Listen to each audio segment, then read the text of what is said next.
All right, so we are covering, we have covered already 6 of the Eightfold Path. So today I'm actually probably going to split right mindfulness, since it's also a big topic, but we'll see how that goes. May or may not do it. But also, happy Mother's Day to all those beautiful mothers out there giving birth to us. Without you, we would not be here, whether that's something you want or not, but we're here regardless, right? We're stuck. All right, so right mindfulness, samyak sati in Pali. So right mindfulness, of course, is something we've always emphasized in our practice. It's right there with our meditation. So we can kind of see right mindfulness as something that we would do on a normal 24-hour kind of basis. Whereas the eighth factor of right concentration is the more meditative side of things, which is typically done in a specific instance, right? So it's a actual meditative session versus something to be mindful of on your daily lives, right? But right mindfulness is really kind of at the heart of the Buddhist teachings, because it's something that it is something that we want to do throughout the day, every day, in every moment, every waking moment. It should be a moment of mindfulness. And this isn't necessarily something we have to be super hyper-fixated on, right? At first, of course, it's going to be difficult to be mindful all the time, every time, right? So the practice does have to start with a kind of self-reminder to yourself. Hey, I should be mindful, right? So as you walk back to your car, right, be mindful of your steps. Be mindful of how you walk. Be mindful of the pressure below your feet, right? Be mindful of the things that are obstructing your path, right? Whether it's rocks, because there's a whole bunch of rocks going on for the fountain, or insects or little animals or whatever it may be, right? But at the same time, also being mindful. Well, at first, it's easier to just be mindful on a particular action, right? So in this case, just the walking, right? Just be mindful of the walking. Be mindful of this, how the steps feel, how your feet feel, how pressure feels. And as you become a little bit more diligent with mindfulness, then you can expand it just a little bit. So not only are you paying attention to the way your feet feel when you walk, but also paying attention to your surroundings, right? To the objects around you, to the trees, to sometimes there's a whole bunch of deer outside, right? Or the cats that love to roam around. So it's being a little bit it shifts from being mindful from one object, which is just walking, to shifting the object to whatever arises as you walk, right? So you shift from walking to maybe a new tree you haven't seen, or you shift it to a deer, or you shift it to someone walking around, whatever it may be. But we do that in a mindful way, meaning that you make a mental note of what you see, and the shifting to the other object, make the note of what you see, and then shifting to something else, making the notation of what you see, right? So it's literally the mindful action of whatever you're doing, right? Because mindfulness always is also a very impermanent action, right? Because everything that you be mindful of, as soon as you make the mindfulness observation, right, that observation arises, you typically make a note of it, and it'll naturally kind of go away, right? So it's always a rising and a falling action, right? So that's something also we practice fully in meditation as well, right? So even when you're meditating and your object of meditation is your breath, right? If a distraction arises, or you hear a noise, or you need to make a shift in your posture, or a thought arises, right? Everything will have that initial, hey, I'm here, or hey, this is happening, and you make a note of it, right? So it's arising, the thought or action is arising. And then once you make the note of it at the peak of this wave, and then it simply falls away, right? So always this arising and falling.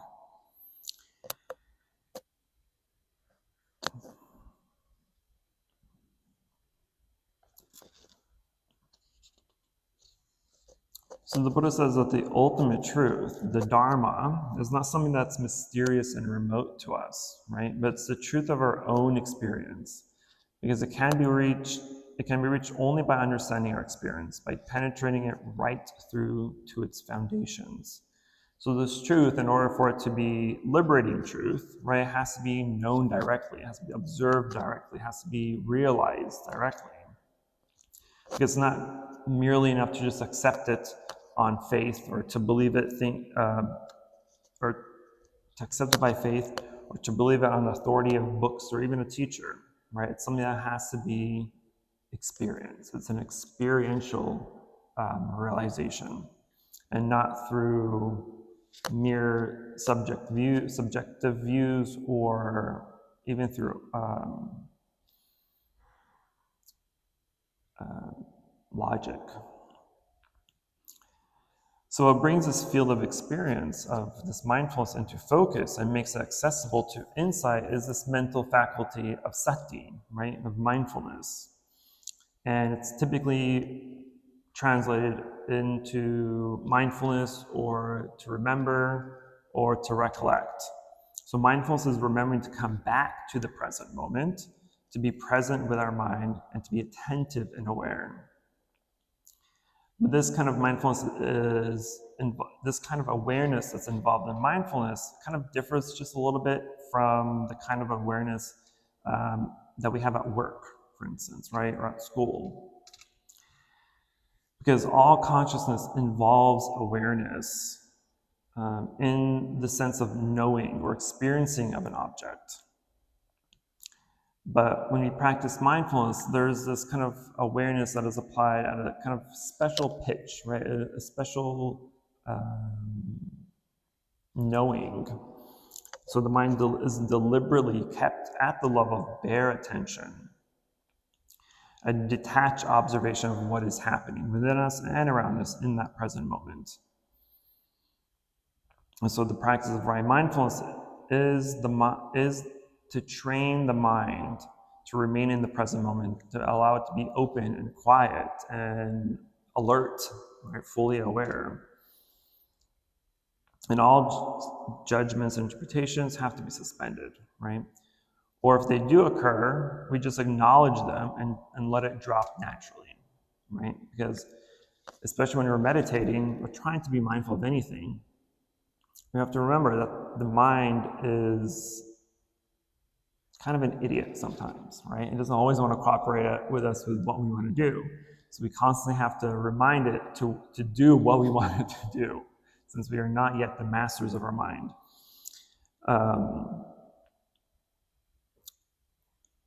So we have to bring awareness and attention back to the object of meditation, or just your bare awareness of being mindful when you're doing mundane tasks.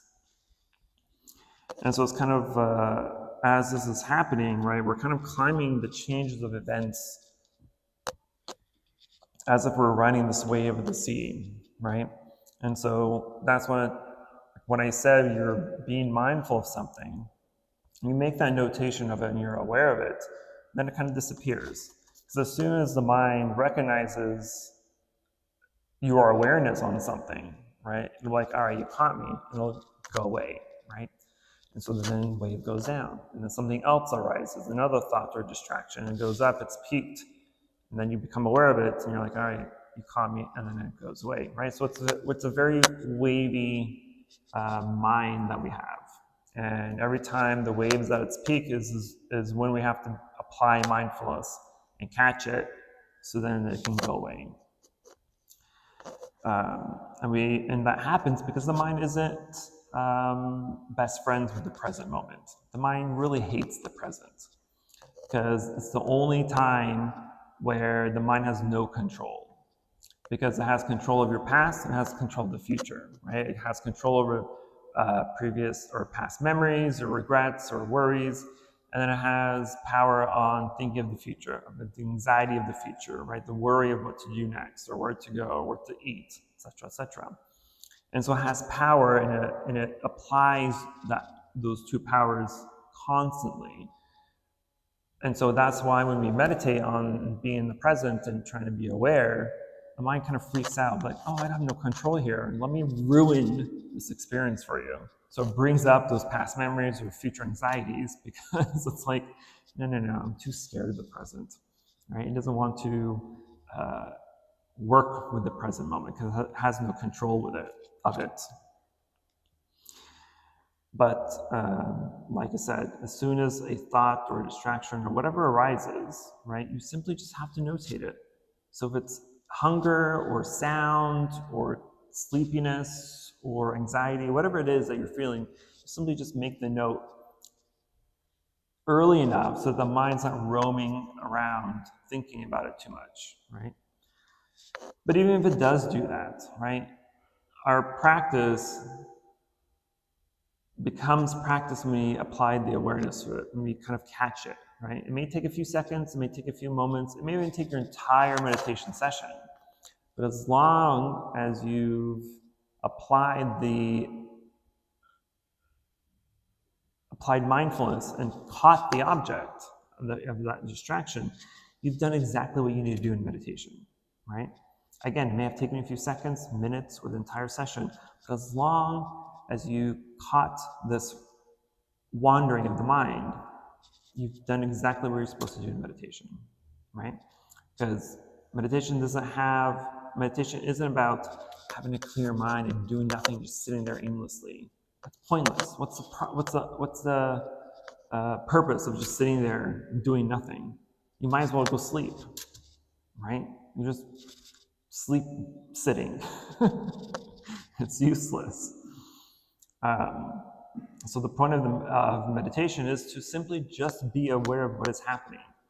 And in most cases, it's being aware of your object in meditation, which can literally be anything. It could be your breath, it could be if you're doing visualization meditation or chanting meditation, or using a mantra, whatever it may be. But that is your object in meditation. And as soon as the mind gets distracted, we have to catch it and then immediately go back to our object in meditation.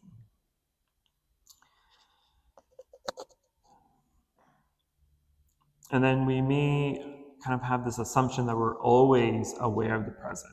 But this is unfortunately just an illusion, right? Because it's only occasionally that we actually become aware of the present in the precise way that's required by the practice of mindfulness. Because in this is going to be a long quote. In ordinary consciousness, the mind begins a cognitive process with some impression given at the present, but it doesn't stay with it. So instead, it uses the immediate impression as a springboard for building blocks of mental constructs, which remove it from the truth of the object.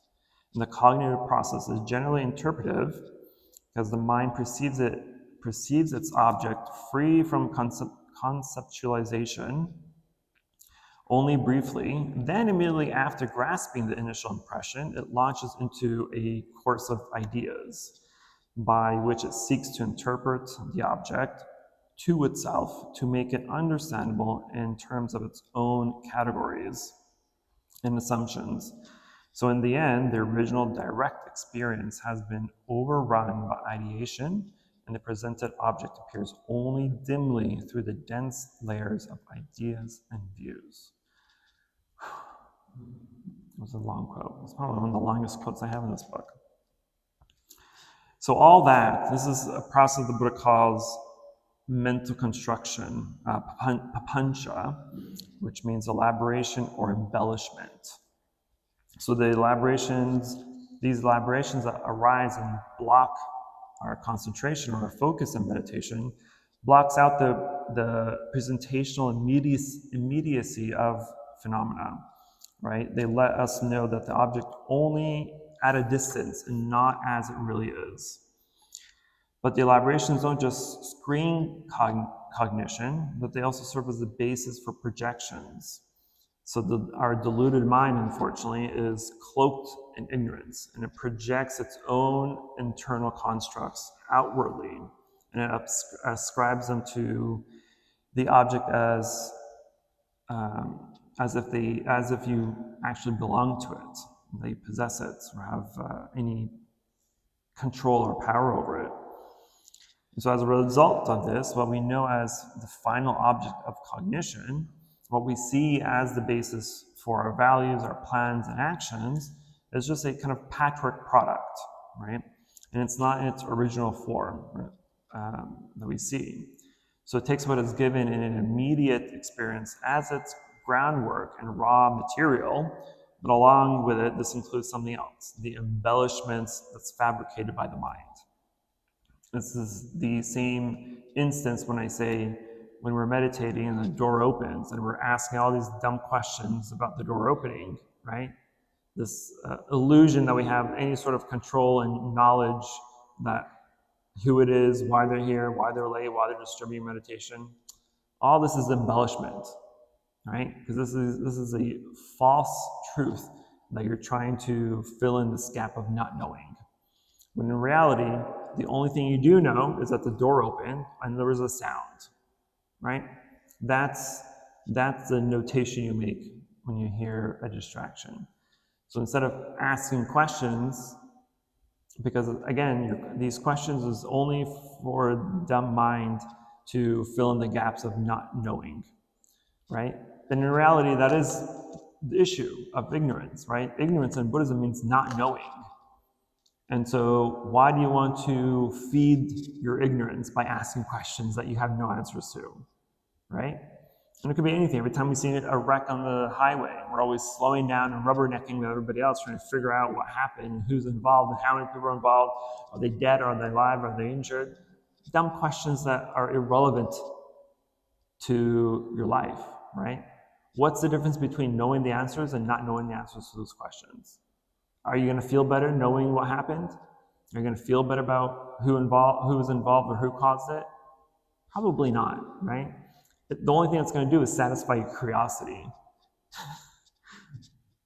But curiosity is just that. It's curiosity. It's wanting to know something that you do not know, which in most cases is unnecessary, unless that knowing will provide you insight or wisdom.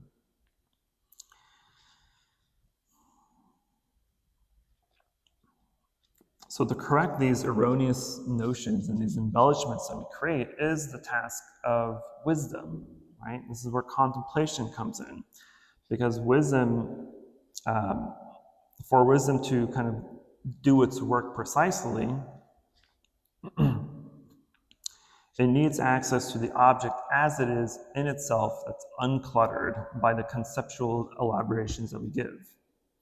So the task of right mindfulness is to clear up the cognitive field, because mindfulness brings to light experience in its pure immediacy, because it reveals the object as it is before it has been plastered over with our conceptual paint that we give, right? The elaborations that we give to it. That's kind of also overlaid with all our interpretations. So the practice of mindfulness is not so much of a matter of doing, but of undoing, right? We're trying to get rid of the elaborations that we have. So it's not adding more, but it's about doing less, about not thinking, not judging, not associating, not planning, not imagining, not wishing on things. Because all these things, all these doings is really just our that we're doing is our modes of interference. They are not helpful. They're not productive, because you're just making up answers to make yourself feel better, right? How many times have we done that? How many times have we just made up a story for something that we've just seen and give it a whole story? We've created an entire novel over just someone walking down the street,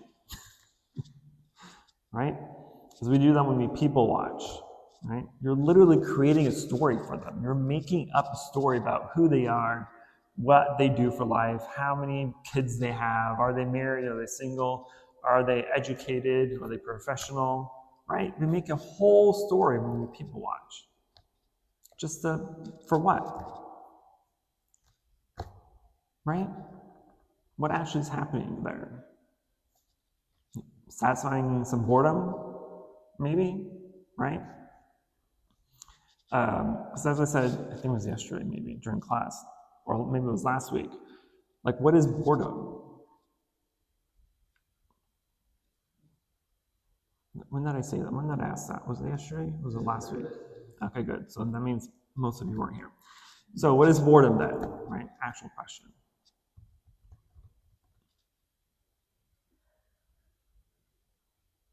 It's not a deep breath, no.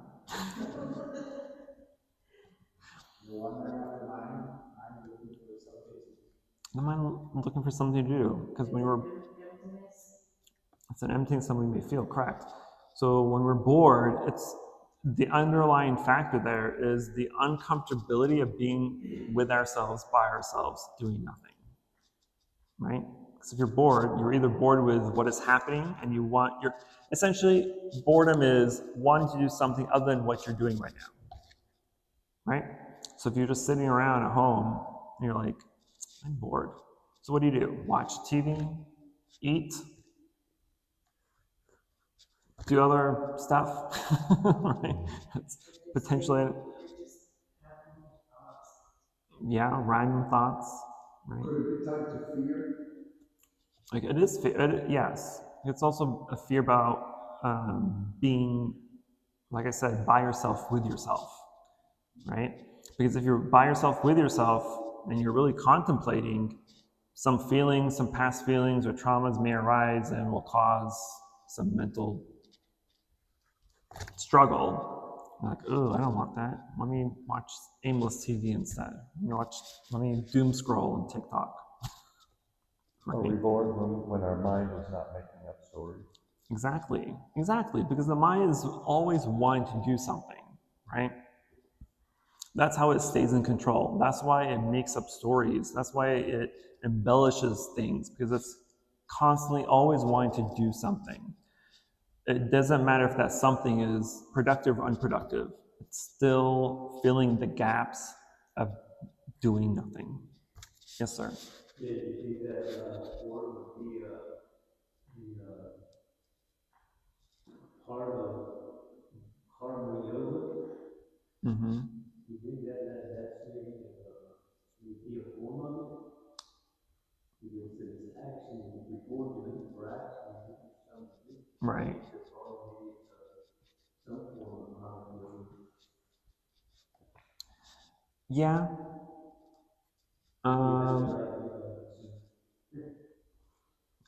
Well, because if we look at the list, for instance, right, the very first factor here is right view.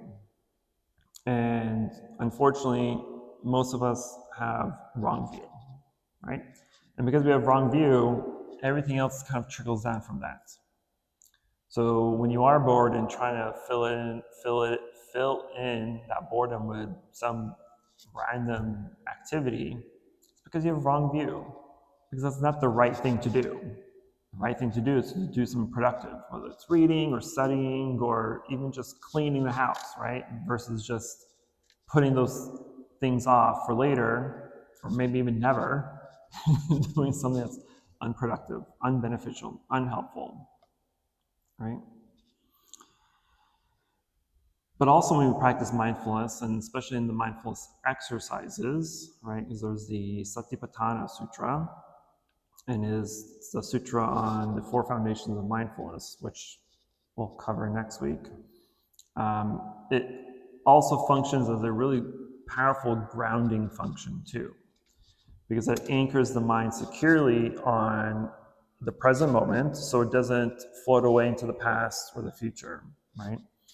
And fill in the mind with its memories and its regrets and fears and hopes and dreams and worries and anxieties, etc., etc.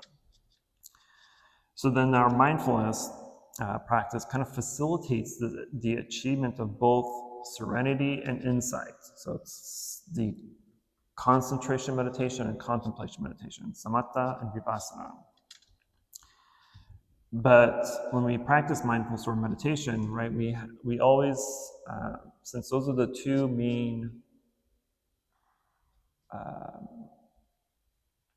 functions of meditation, at least in Buddhism, is concentration and contemplation. Where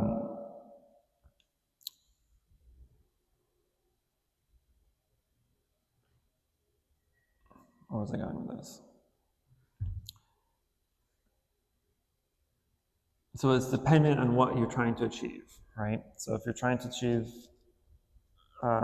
deep concentration and kind of a state of calmness, which is the result of concentration meditation, samatha meditation, this puts us in a really deep state of serenity and of at peace, right? Because we're able to hone that concentration aspect of our meditation onto one thing, one object of meditation for hopefully the full duration of your session.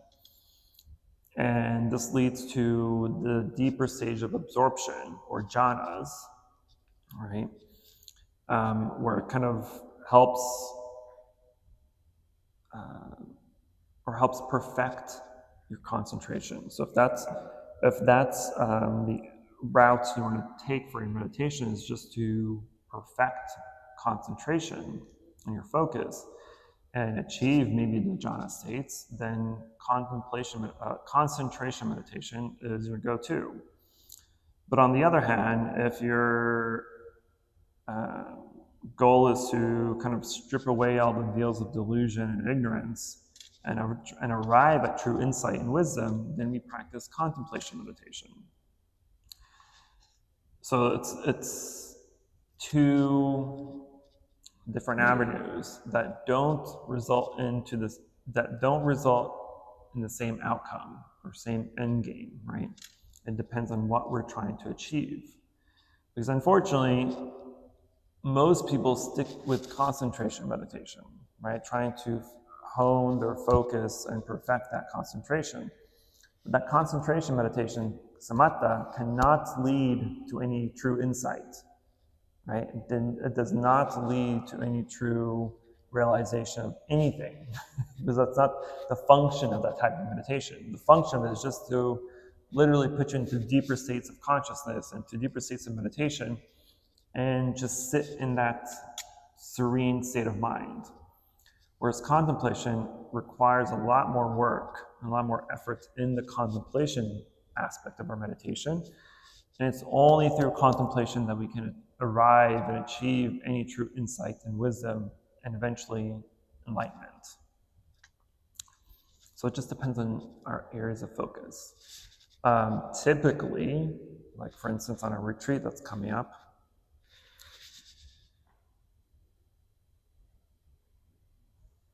the kind of topic of the whole retreat is going to be an accumulation of what we've been discussing during the meditation classes. So the meditation classes, its topic was mindful observation. And so the first half will be focused on concentration, right, of breath, feelings, and thoughts. And then the second half of the retreat will focus on the contemplation aspect. I'll discuss the 4 foundations of mindfulness and the 3 marks of existence that we discussed in yesterday's class.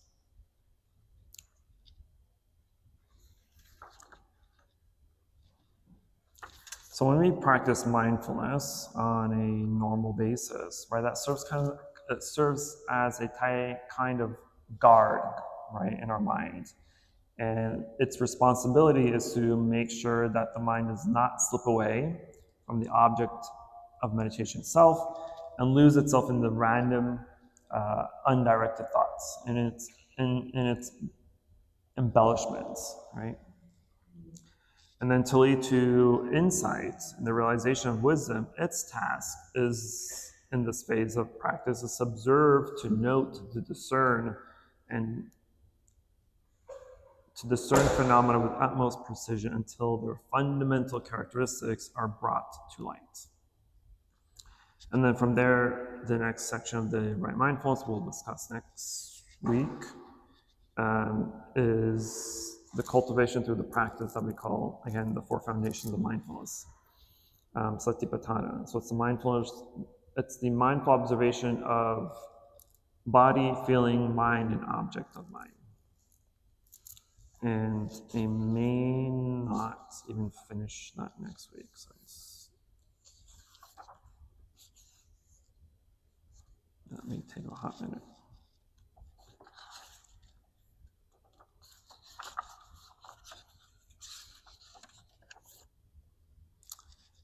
Yeah, I have 7 pages of notes for the 4 objects of meditation. So I may have to split that up again, but at least that's an introduction, at least, to right mindfulness. Questions, concerns, emotional outbursts. I don't want to hear them, but if you have them, share amongst yourselves.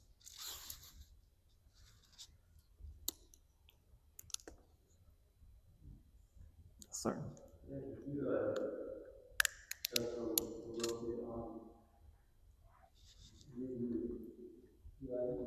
talk a lot about the meditation. I know in my own practice that meditation was just that, but until I incorporated more of the same amount, I would say, of doing the daily practice as far as studying and meditating, the introspective awareness of my mental thought process really sharpened up, where it allowed me to kind of look at myself in the third person in a sense.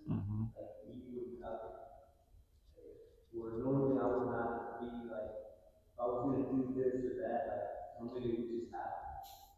And then by doing meditation and the study, that introspective awareness would kick in and just kind of tell me, okay, let's stay over here and not go over here. Right. You know what I mean? Right. Maybe just talk a little bit about that whole. You can think of contemplation like reading a new book, right? Because again, what is contemplation doing? Is trying to dissect something, is trying to analyze something, is trying to really dig deep into whatever topic or idea that you're contemplating, right? And so it's like just imagine when you're in school, right? You're reading your school book and you're learning new stuff, right? And then you reflect it to complete homework, right? So when we start practicing contemplation, not at first, but the kind of end goal of contemplation is to contemplate on a topic of study, right? So a Dharma topic. So let's say the Four Noble Truths or the Eightfold Path. This is your object of meditation when we contemplate, because we're dissecting, we're discerning, we're analyzing what that teaching means, both from what you've read or heard and how you interpret it as well, right? And by doing that, you have these aha moments, hopefully, as you should, right? And it's these aha moments that create insight and wisdom. And so things become a little bit easier to understand and to realize. That way, next time you read something on that same topic, it makes even more sense now, right?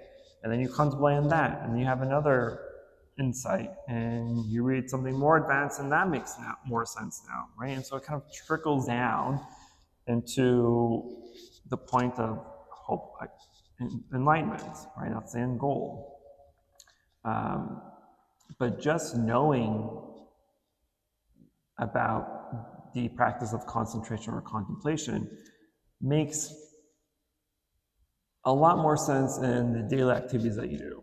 Because we think that daily activities are so mundane, like washing the dishes or folding laundry, right? These are just mundane tasks they have to do. But if we apply mindfulness and concentration to those tasks, then they become really, truly enlightening experiences, right? because you're shifting your mindset from something that is so mundane and trivial. But if you think about it, right, like especially when you're washing dishes, right? In the past, I've used the example of the foggy mirror right after we shower, right? Like if you walk in front of the mirror, it's so foggy, like you can't see a true reflection of yourself, right? It's maybe it's very blurry and maybe not even, you can't even see your own shadow. But as you start to wipe away this fog and clean it up with your hand and with a towel, it becomes clearer and clearer, cleaner and cleaner, and you're able to see yourself, right? And this is kind of a parable to seeing our true selves, right? Our enlightened selves is at first our mind is so diluted and full of ignorance and greed and anger, but as we start to practice and start to meditate more and reflect more and see the true nature of reality, we're clearing, we're purifying that mind, that ignorant, diluted mind, until one day it just clicks and all makes sense, and bam, we're enlightened, right? And so when we're washing the dishes, think of that as the same task, right? You're washing away this dirty plate or dirty cup, right? You're cleaning it, you're cleansing it, you're purifying it until it's nice and fresh and squeaky clean, right? Or when we're folding laundry, it's a messy shirt, or we're folding in such a way that is easier to handle, easier to put away, easier to take care of, right? And so any mundane task can be an object of meditation, right?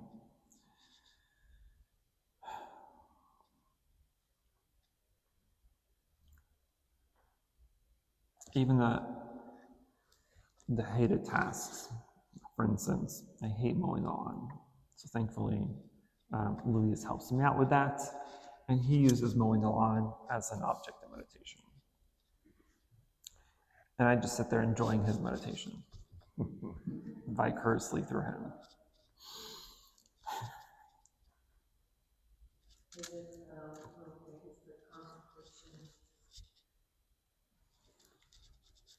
More looking at it in the practice of change of oneself.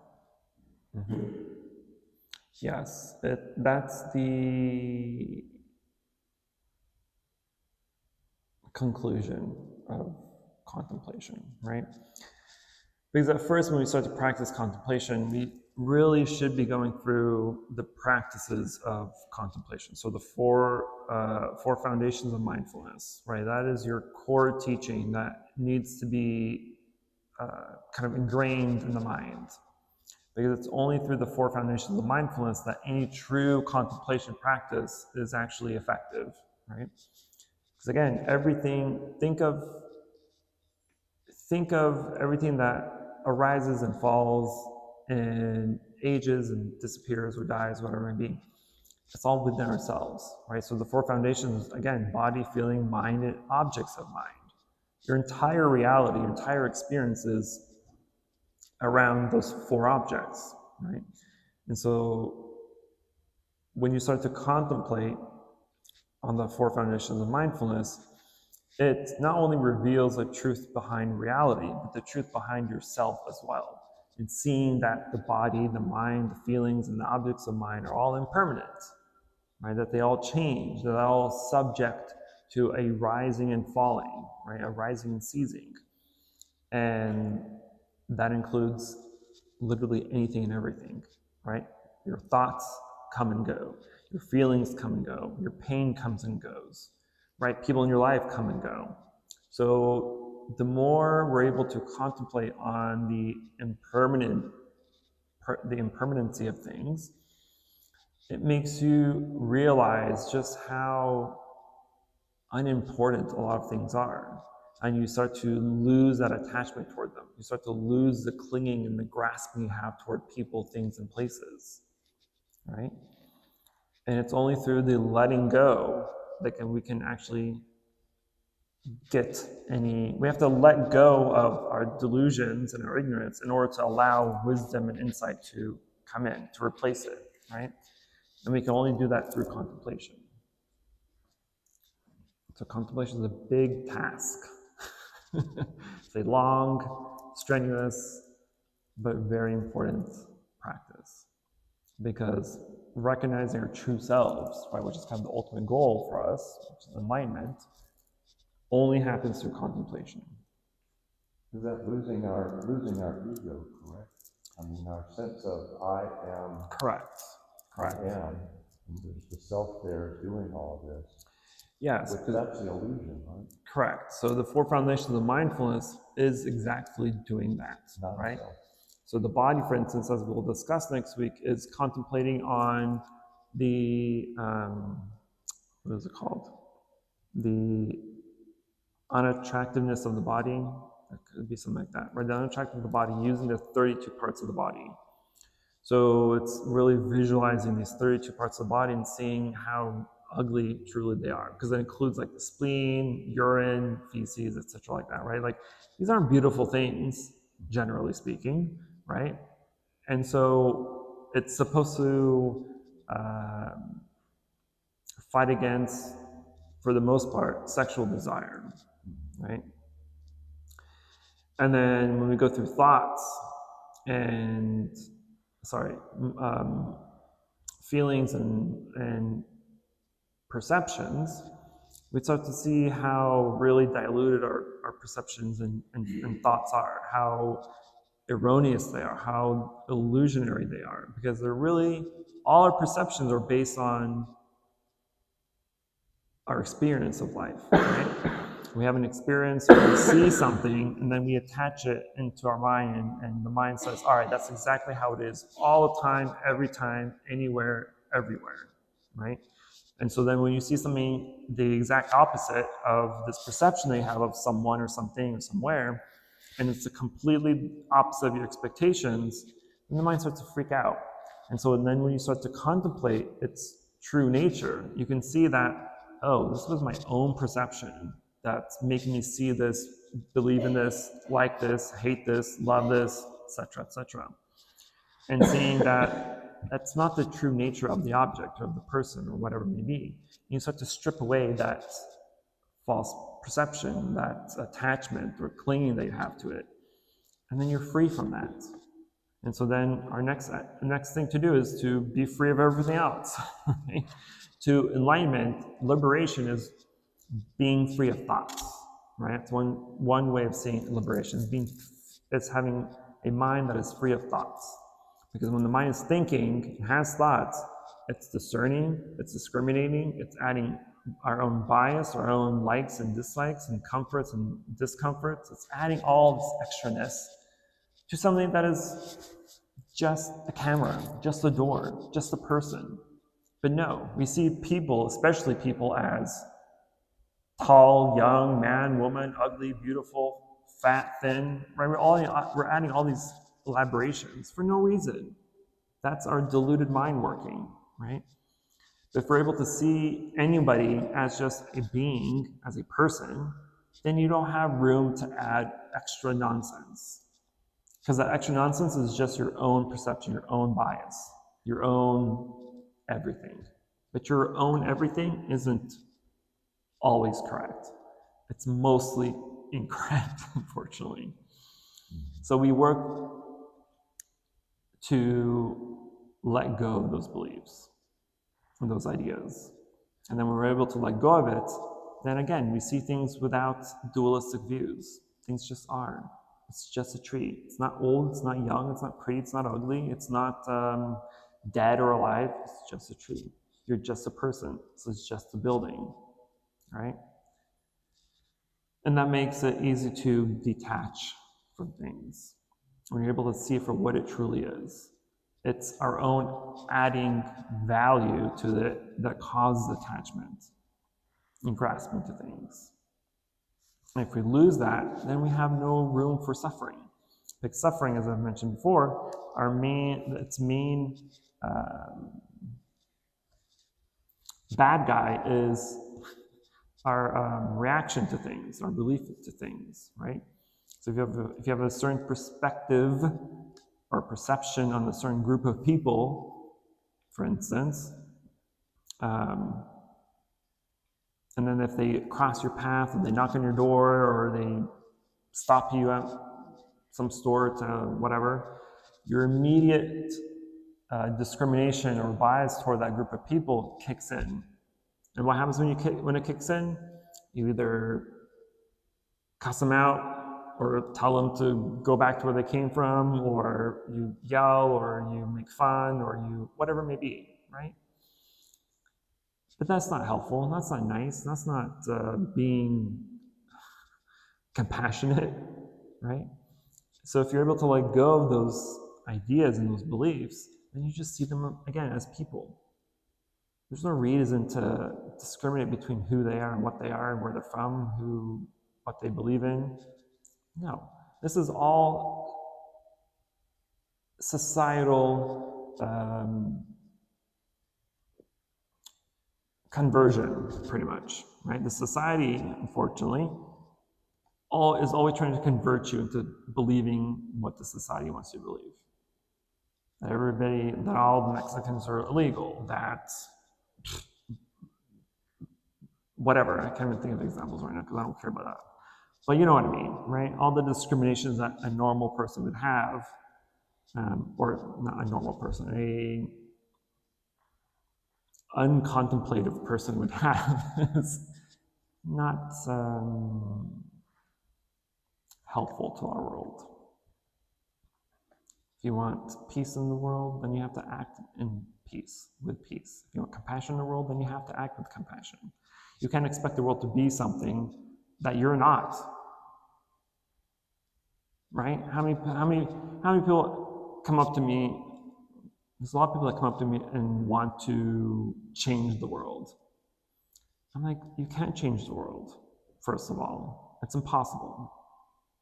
How many people have tried it? Not very many have succeeded.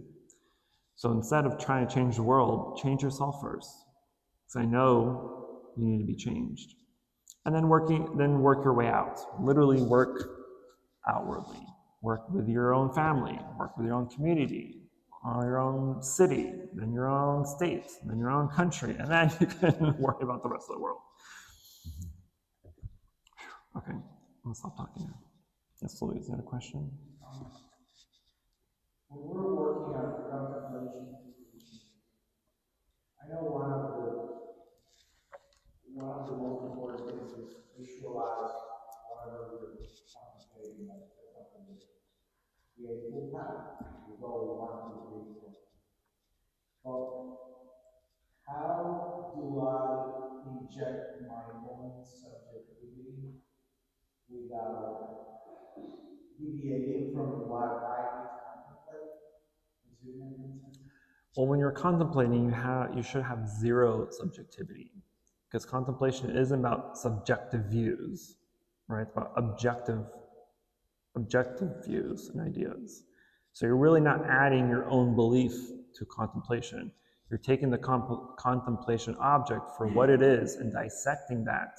And then you're kind of comparing notes between what you believe and what you've contemplated in that topic, right? My own subjectivity is not part of it. No, but the contemplation will hopefully help change your subjective views. That's really that's how we detach. That's how we let go. That's how we start to be more compassionate, more generous, is changing our subjective views. But that change can only happen once you've contemplated and see the truth of that contemplation object. And then we can apply it to our subjective views, and our subjectivity will then hopefully reflect that insight that you've achieved. Yes, sir. So, like working on yourself on country and society and on children. And that's how the system is. A lot of things and everything is a lot of forces, that's all it's safe, you're telling you the safest place. And that's the normal we are not, like, nobody is trying to, what you said, like, control the world. It's trying to make it safe. Right. And we just like out there, and let's see that as they are, if some president gets elected by a law, by majority, and then he's trying to do something lawful, trying to control the boundaries and whatever, because that's what he was elected. Mm-hmm. And we thought very like, if you come back, you're welcome, come to play along. Right. Use whatever reason, because it's like you open this thing and everybody has just come to the dump here or do something nasty. Mm-hmm. Then means what would you think? Okay, hiding in the room corner or like the Right. So that's how the system works. It's not nothing wrong about that.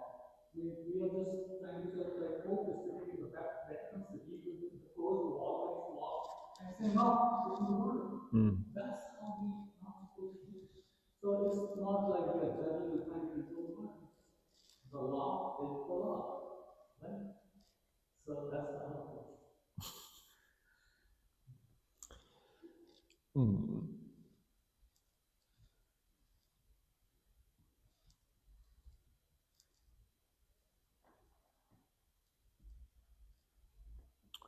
Half of my response is not very PC. I'm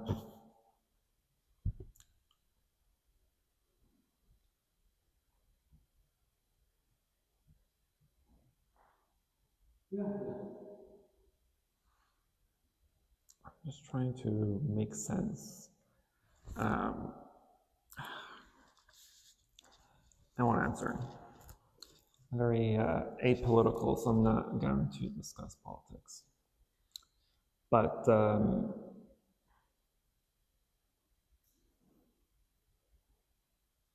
to your point, yes, I mean, we do attempt or try to create a place of security, right? So this main issue of for anybody, for any country, for any state, right, is security.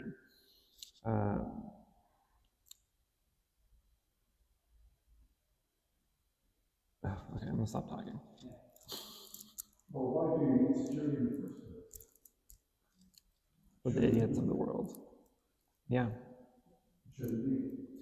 If everybody had the right view, we wouldn't care about security. We wouldn't care about having the strongest military in the world. But unfortunately, it's not the case. Politicians, they refer to the king's law, meaning the laws created by human beings to kind of keep us all from killing each other, I guess.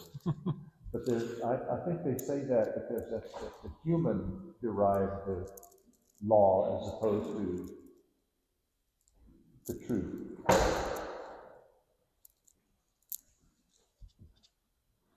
I mean, just think of any law. Like, not every single law is applicable to every single person, right? It's only applicable or necessary for those that created it in the first place, trying to subject their own beliefs to everybody else. Which is why I have laws against abortion, against gay marriage, against other stupid stuff. Very subjective. Right, it's not lawful. These are just the beliefs of the people that made these decisions. That's not helping the world. Okay, I'm gonna stop because you're making me upset about politics. All right, so we're at time, so please join me in invoking the Buddha's name 3 times, and then we'll go chanting. Namo Shakyamuni Buddha, Namo Shakyamuni Buddha, Namo Shakyamuni Buddha. Any positive karmic action we've accumulated here today, we should transfer merit to all sentient beings and wish them full life. Namo Shakyamuni. We'll be doing a general chant today.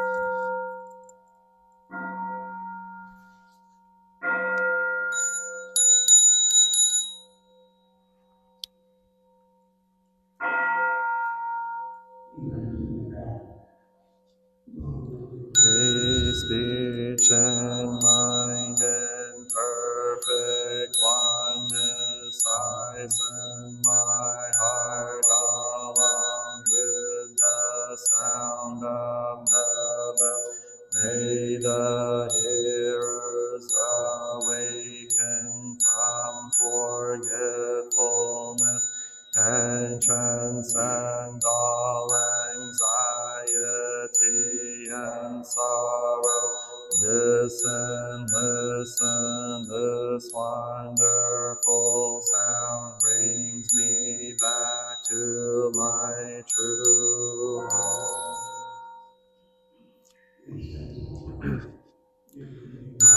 Gratitude we offer this incense to all Buddhas and Bodhisattvas throughout space and time. May it be fragrant as earth herself, reflecting our careful efforts, our wholehearted mindfulness, and the fruit of understanding slowly ripening. May we and all Buddhas be companions of Buddhas and Bodhisattvas. May we awaken from forgetfulness and realize our true home. Incense in the censer now is burning, all the Dharma realm in every place, auspicious clouds appearing, our sincere intention thus fulfilling, as all Buddhas now show their perfect body. Homage to the incense cloud canopy, Bodhisattva and great Bodhisattvas.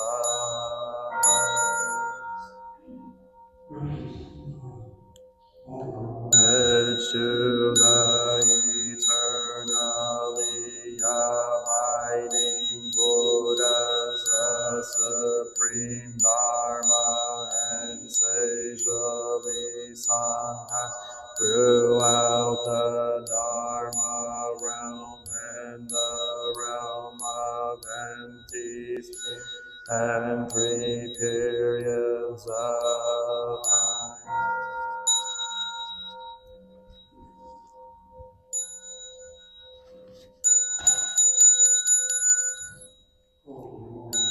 To the fundamental teacher Shakyamuni Buddha, Maitreya, honored future Buddha, Manjushri, great wisdom Bodhisattva, universal great conduct Bodhisattva, all Dharma guarding Deva Bodhisattva, and the glorious mountain assembly of Buddha and Bodhisattvas.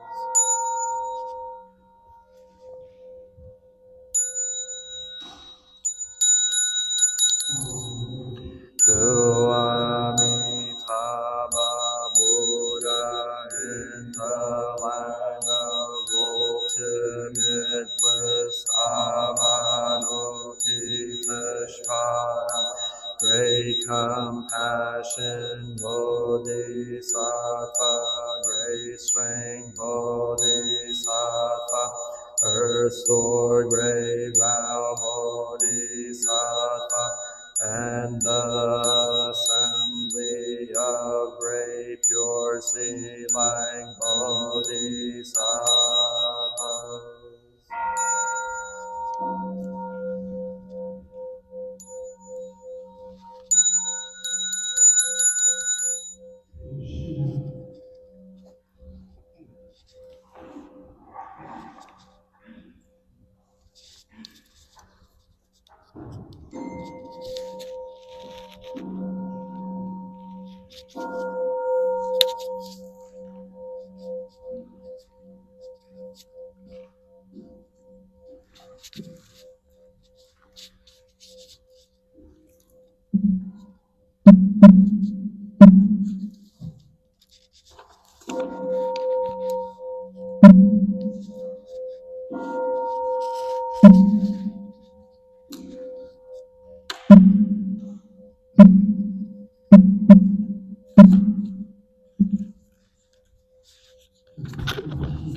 Jiyam Sarva Sattva Namo Vasava Namo Bhagama Vijatu Tayata Om Avaloke Lokati Karate Hiri Mahabodhisattva Sarva Sarva Maramara Mahe Mahe Hridayam Koro Koro Kapam Doro Doro Vishade Mahavishade Maradana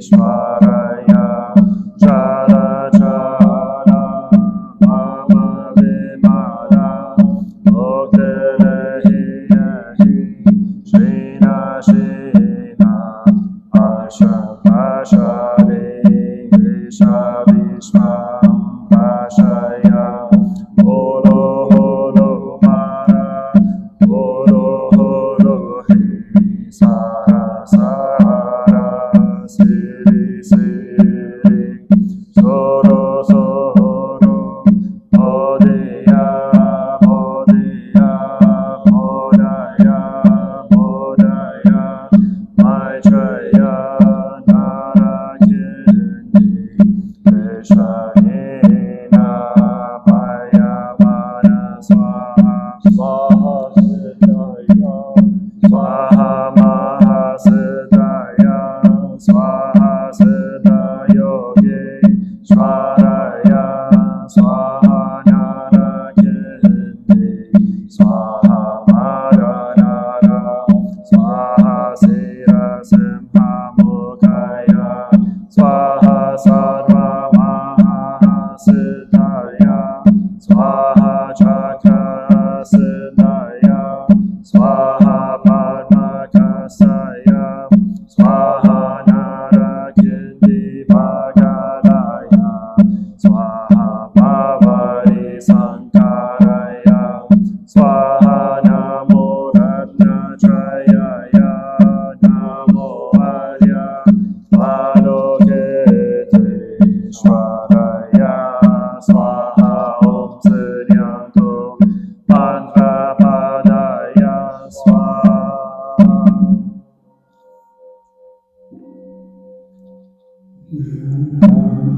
Body is bringing morning light and concentration. My heart is at peace. A half smile is born on my lips. This is a new day, and I vow to go through it in mindful. The sun of wisdom has risen, shining in every direction. Noble Sangha diligently bring your mind into meditation. Namo Shakyamunaya Buddhaya. Namo Shakyamunaya Buddhaya. Namo Shakyamunaya Buddhaya.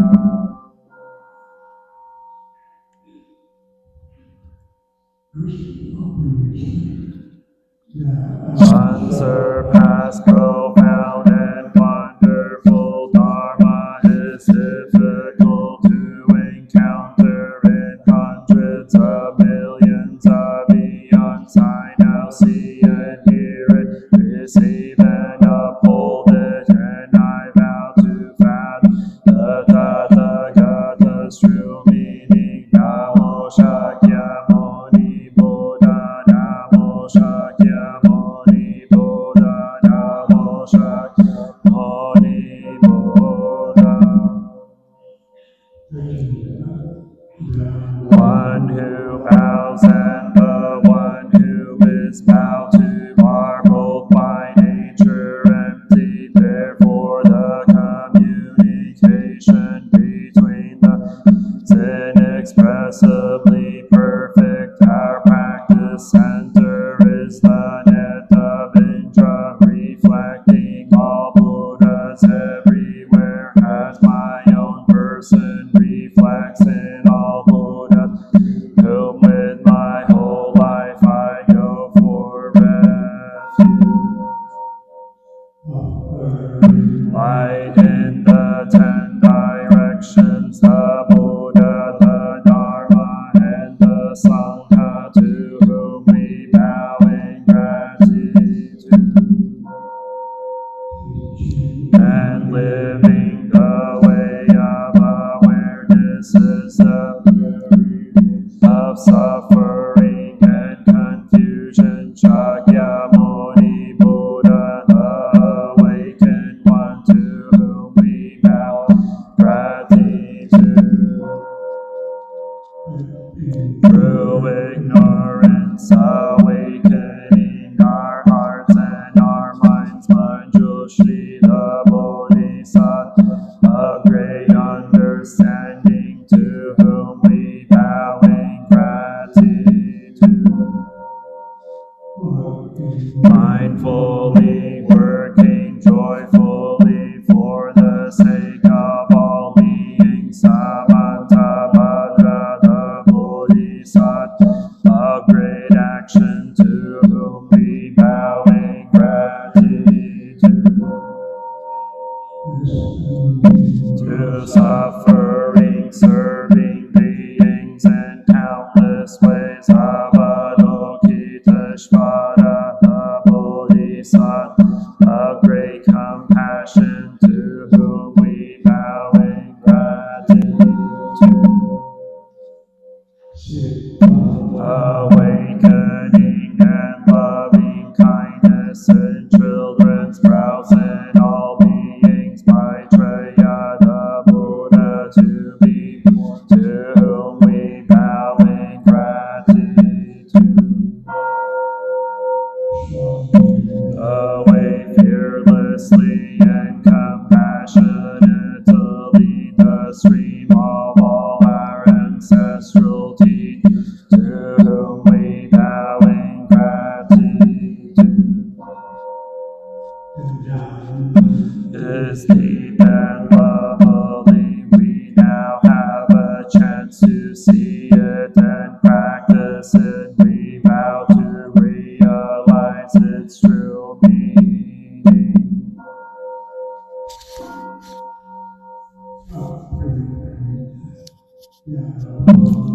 Sattva-avalokita, while living in the deep course of Prajnaparamita, shed light on the 5 skandhas and found them equally empty. After this penetration, he overcame ill-being. Listen, Shariputra, form is emptiness, emptiness is form, form is not other than empty. Emptiness is not other than form. The same is true with feelings, perceptions, mental formations, and consciousness. Listen, Shariputra, all dharmas are marked with emptiness. They are neither produced nor destroyed, neither defiled nor immaculate, neither increasing nor decreased.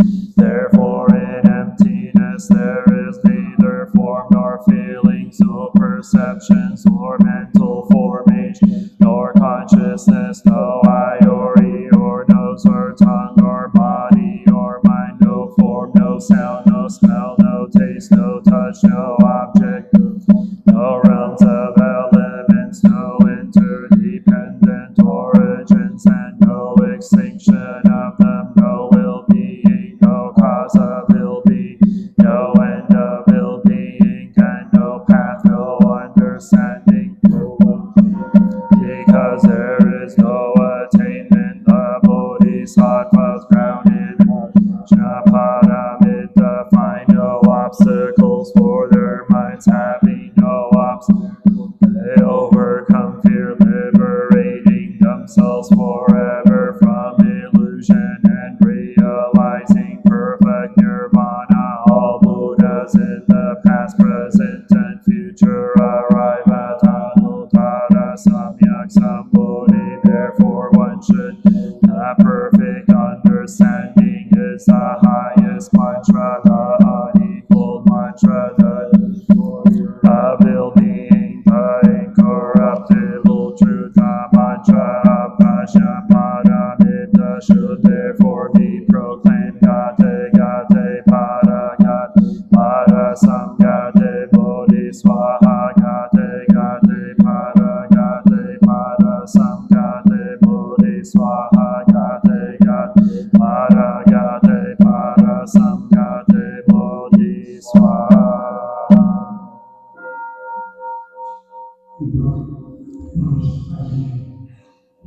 Invoke your name, Avalokiteshvara. We aspire to learn your way of listening in order to help relieve the suffering. And though you know how to listen in order to understand, we invoke your name in order to practice listening with all our attention and open-heartedness. We will sit and listen without any prejudice. We will sit and listen without judging or reacting. We will sit and listen in order to understand. We will sit and listen so attentively that we will be able to hear what the other person is saying, and also what is being left unsaid. We know that just by listening deeply, we already alleviate a great deal of pain and suffer in the other person. Your name, Manjul Shri, we aspire to learn your way, which is to be still and to look deep into the heart of things and into the hearts of people. We will look with all our attention and open-hearted. We will look with unprejudiced eyes. We will look without judging or reacting. We will look deeply so that we'll be able to see and understand the roots of suffering through the impermanent and selfless nature of all that is. We will practice your way of using the sword of understanding to cut through the bonds of suffering, thus freeing ourselves and other species.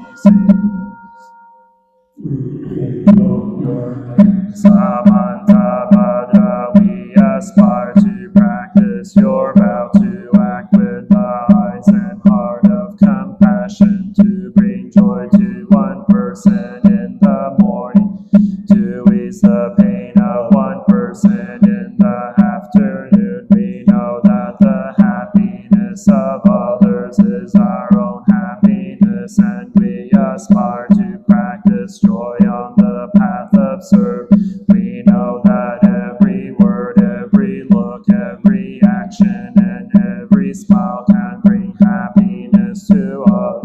We know that if we practice wholeheartedly, we ourselves may become an inexhaustible source of peace and joy for our globe and for all species.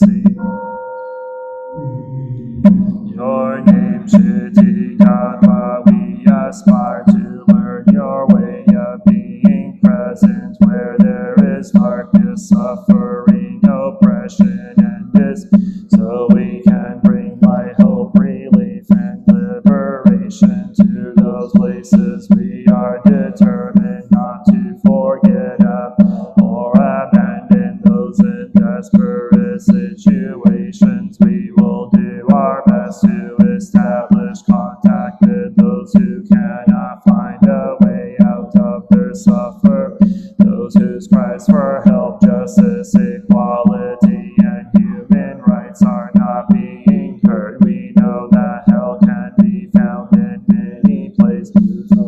We will do our best not to contribute to creating more hells on earth and to help transform the hells that already exist.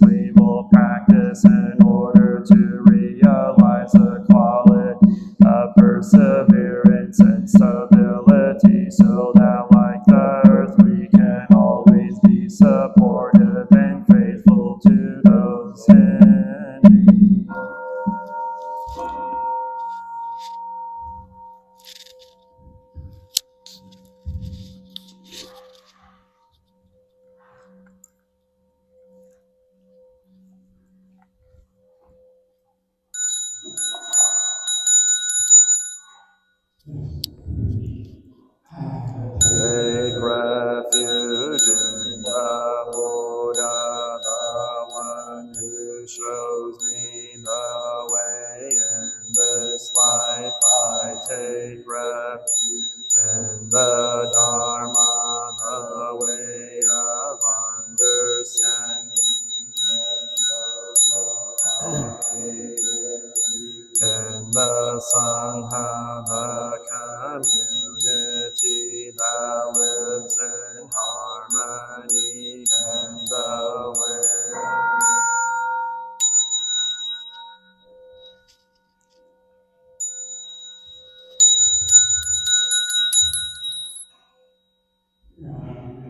In the refuge of Buddha, I clearly see the path of light and beauty, and the dwelling in the refuge of Dharma, I learn to open many doors on the path of transformation.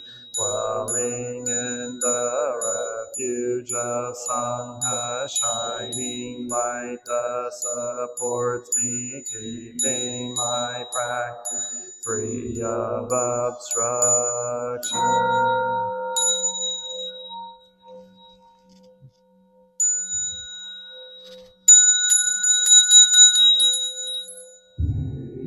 Refuge in the Buddha and myself, I aspire to help all people recognize their own awakened nature, realizing the mind of love, taking refuge in the Dharma. In myself, I aspire to help all people fully master the ways of practice and walk together on the path of liberation, taking refuge in the Sangha.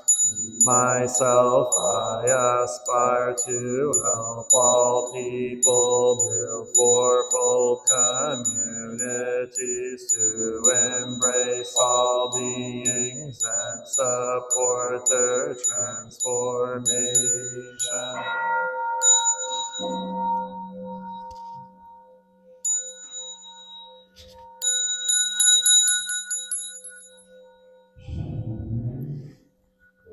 Citing the sutras, practicing the way of awareness gives rise to benefits without limits. We vow to share fruits with all beings. We vow to offer tribute to parents, teachers, friends, and numerous beings who give guidance and support along the path.